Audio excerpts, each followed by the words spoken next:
Alhamdulillah wassalatu wassalamu ala Rasulillah wa ala alihi wa sahbihi wa mawala amma ba'du.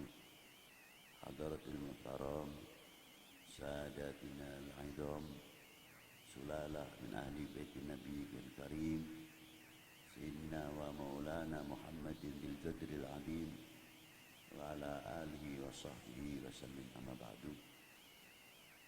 Yang saya hormati para Jamaatil Maulud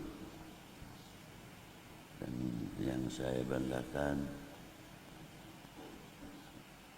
beberapa asatid yang telah mengisi pada malam hari ini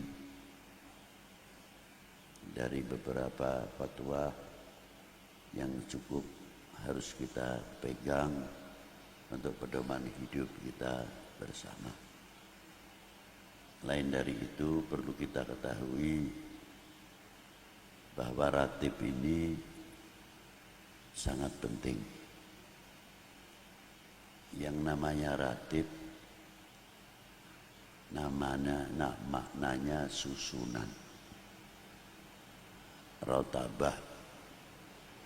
Susunan diambil dari beberapa hadis Nabawi. Dan setiap ratib mempunyai asbabul wurud, kalau ayat asbabun nuzul masing-masing. Dan ratib itu banyak sekali di kalangan Sadatil Ba'alawi khususnya dalam kata istilah ratib. Karena itu bagian bacaan-bacaan yang diamalkan oleh Thariqat Alawiyah. Tapi tidak berarti melarang kalau orang membaca ratib dari Ratibul atau Thariqatul Alawiyah tidak boleh membaca ratib yang lain, ataupun yang sudah masuk Thariqat yang lain tidak boleh membaca Thariqat atau Ratib Alawiyah. Itu tidak benar. Karena ratib di sini adalah suatu doa. Kalau di dalam Thariqat Sadaliyah mempunyai bacaan Hizbul Bahar, Hizbul Bar, Hizbul Nasor, Hizbul Lutuf atau Latif, Hizbul Khafi, Hizbul Ikhfa, dan banyak lagi hizib-hizib milik Imamun Asyadili. Dan Sayyidi Syekh Abdul Qadir Jilani pun juga mempunyai hizib-hizib yang kualitasnya seperti Hizbun Nasor, Hizbul Bahar, dan lain-lain. Thariqat Satoriyah juga sama. Nah, kita mengambil dari beberapa Thariqat Alawiyah,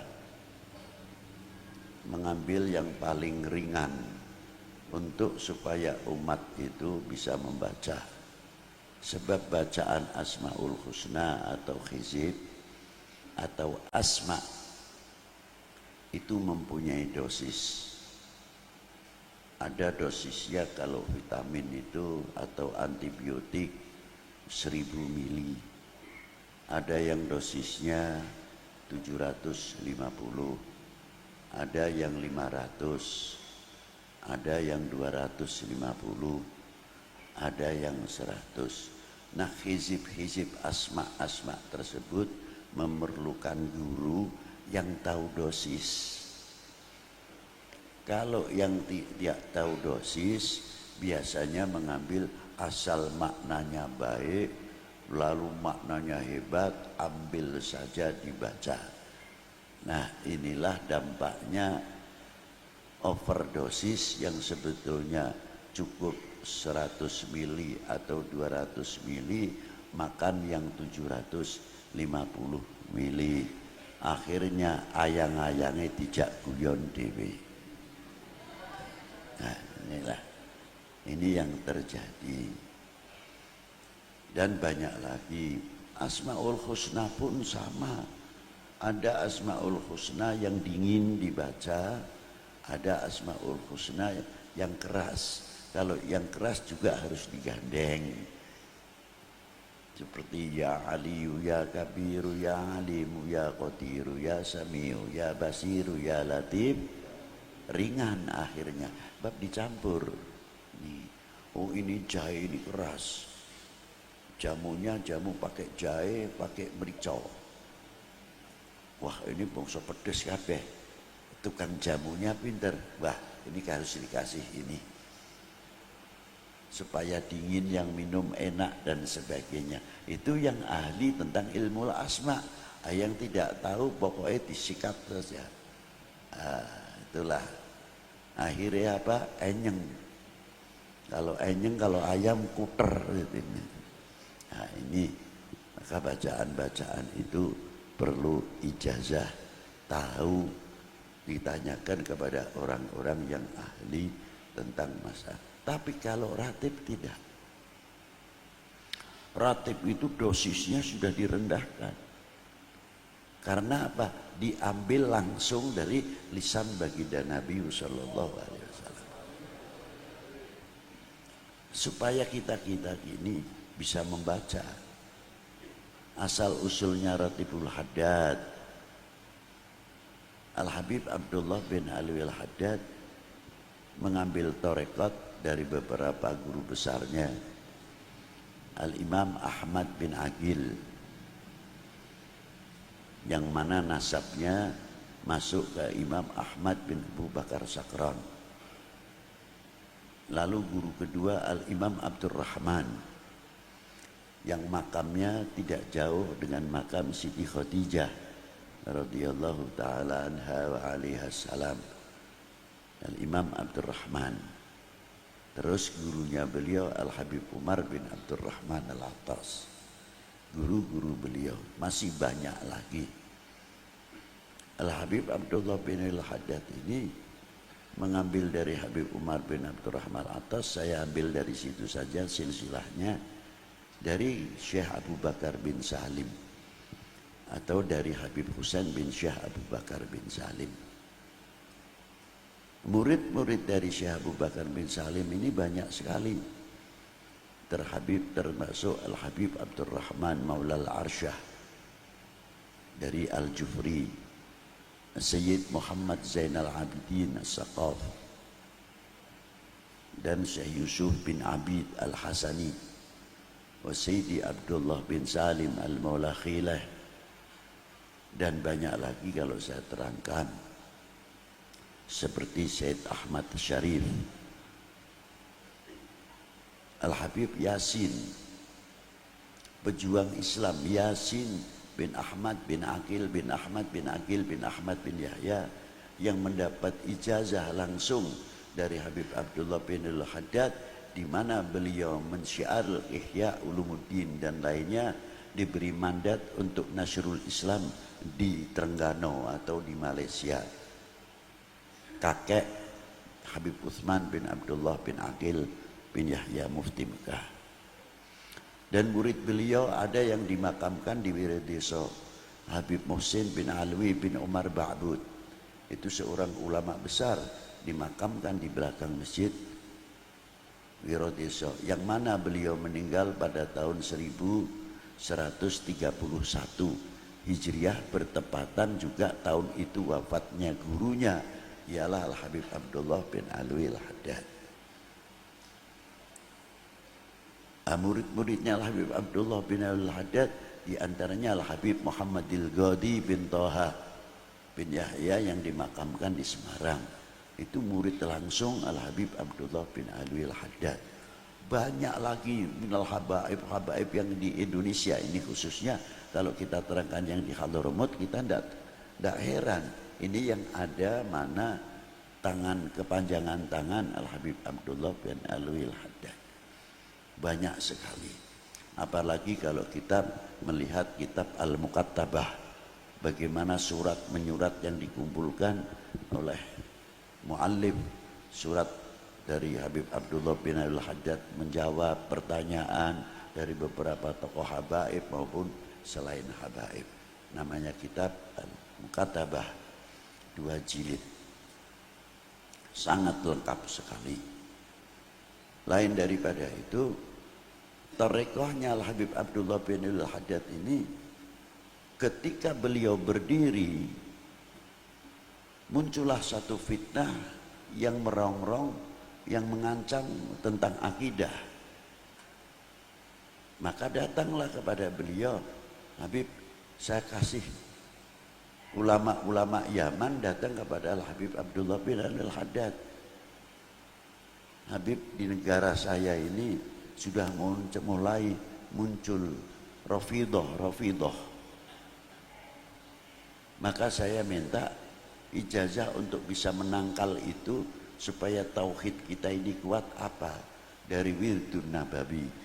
Maka diberi oleh Habib Abdullah bin Haddad, uktub Fatihah, Alif Lam Mim, Ayatul Kursi, Lillahi ma fis samawati, amana Rasul, la ilaha illallah wahdahu la syarikalah, lahul mulku wa lahul hamdu yuhyi wa yumit wa huwa ala kulli syai'in qadir.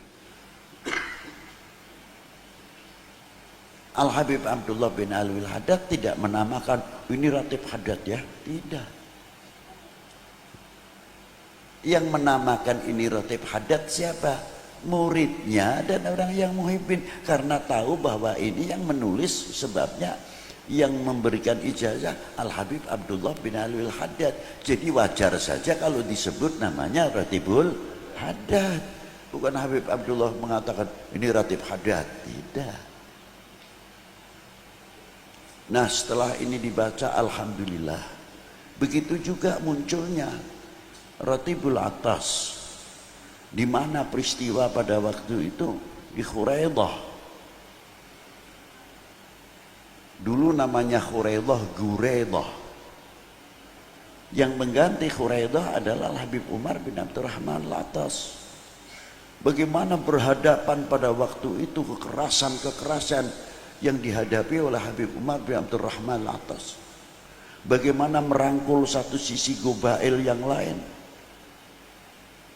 Jangan dikira Habib Umar bin Abdurrahman Al-Atas dan Habib Abdullah bin Al-Haddad duduk terus gelar pakai sorban tinggal dicium tangannya. Tidak. Pahit kehidupan beliau. Bahkan Al-Habib Umar bin Abdurrahman Al-Atas itu zahir makomnya terbuka oleh cucunya Al-Habib Ali bin Hasan Al-Atas. 100 tahun setelah meninggalnya Habib Umar bin Abdurrahman Al-Atas baru kelihatan mengerti siapa Habib Umar bin Abdurrahman Al-Atas. Itulah hebatnya, mutawadiin minal masturin. Itulah. Maka ratib itu disebut setelah dituliskan oleh Habib Umar disebut Ratibul Atas. Tapi Habib Umar tidak mengatakan ini Ratib Atas, tidak. Ratibul Idrus juga sama, semuanya mempunyai peristiwa dan setiap ratib itu mempunyai keistimewaan. Di antara salah satu ratib ada yang manfaat, ada yang istimewa di sini, tidak ada yang istimewa di sini. Sama juga orang baca Maulid Nabi.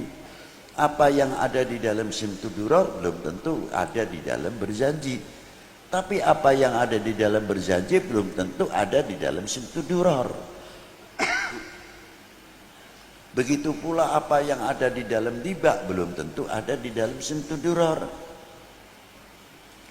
Dan apa yang ada di dalam Simtuduror belum tentu ada di dalam Maulud Tiba.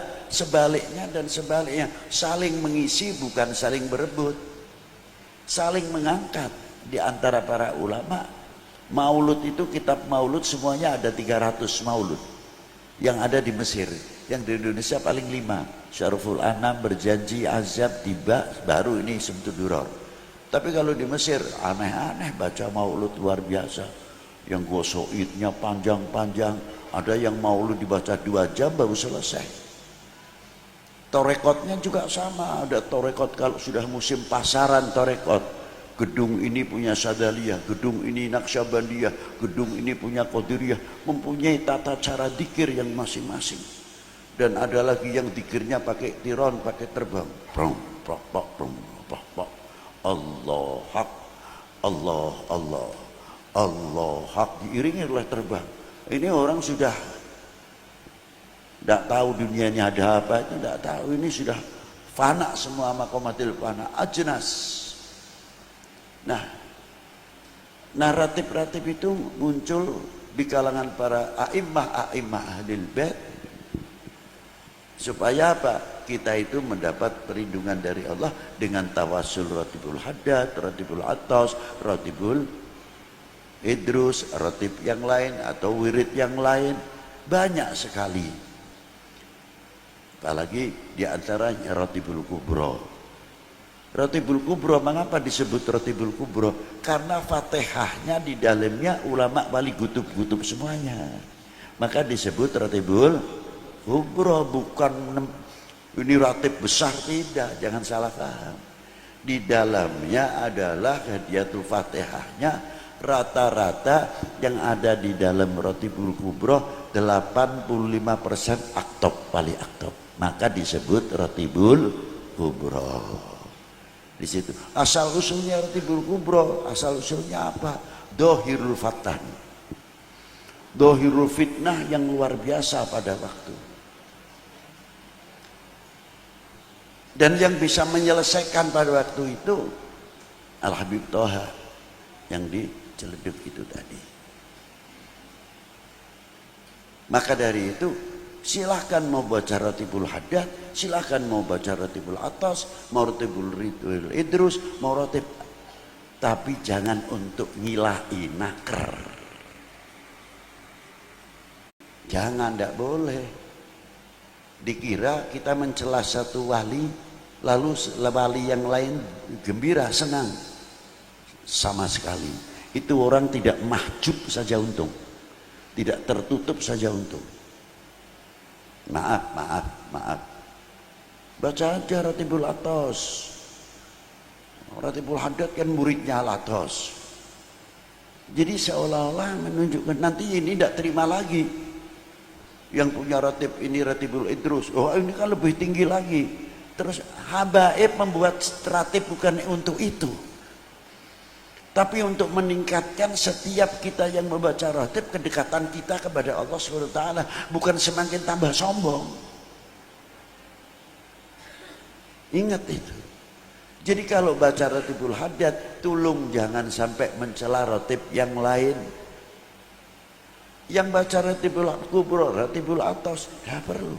Kalau perlu kita bergilir kok. Jum'ah ini ratibul kubro, Jum'ah yang akan datang ratibul haddad, Jum'ah yang akan datang ratibul atas, Jumat yang akan datang ratibul idrus. Biar laku semuanya. Kayak apa wali-wali itu yang mempunyai senangnya melihat kita membaca dan membaca dan membaca.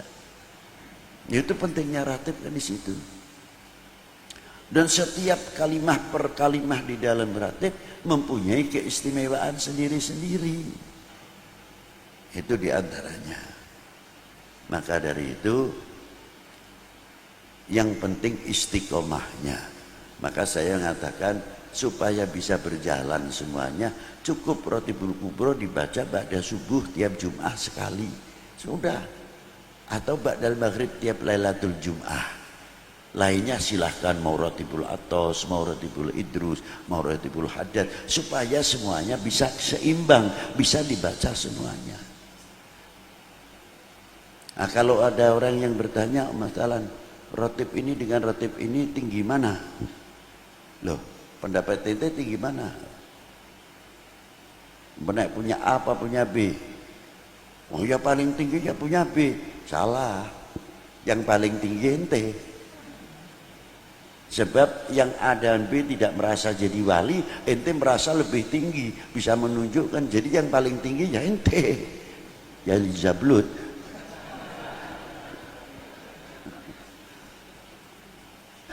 Nah inilah,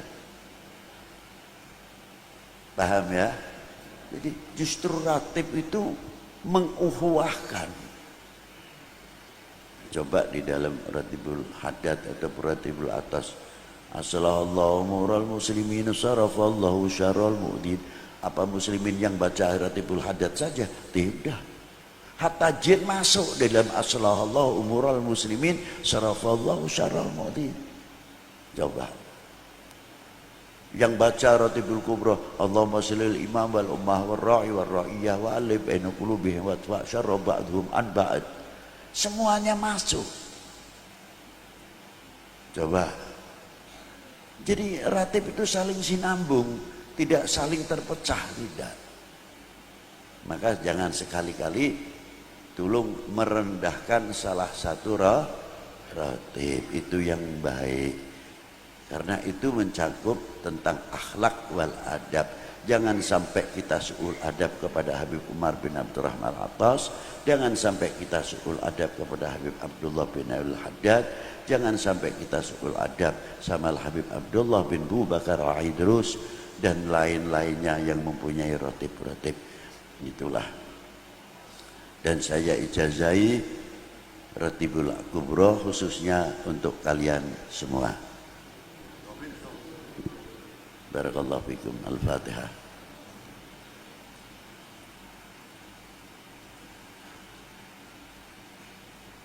Demikian yang bisa saya sampaikan. Semoga manfaat. Apapun ratibnya yang sah. Terima kasih. Assalamualaikum warahmatullahi wabarakatuh.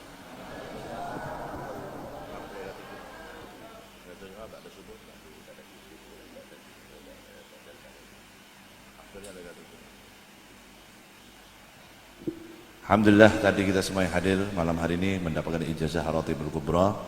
Tadi sebagian disampaikan oleh beliau Abdul Habib Lutfi bahwa afdolnya dibaca Ratibul Kubra itu malam Jumat habis sholat subuh boleh atau habis sholat maghrib. Malam Jumat habis sholat subuh atau habis sholat maghrib. Supaya ratib yang lain juga yang biasa sudah selama ini rutinan baca Ratibul Attas dan Ratibul Haddad di malam-malam berikutnya tetap bisa dibaca. Jadi semuanya bisa dibaca.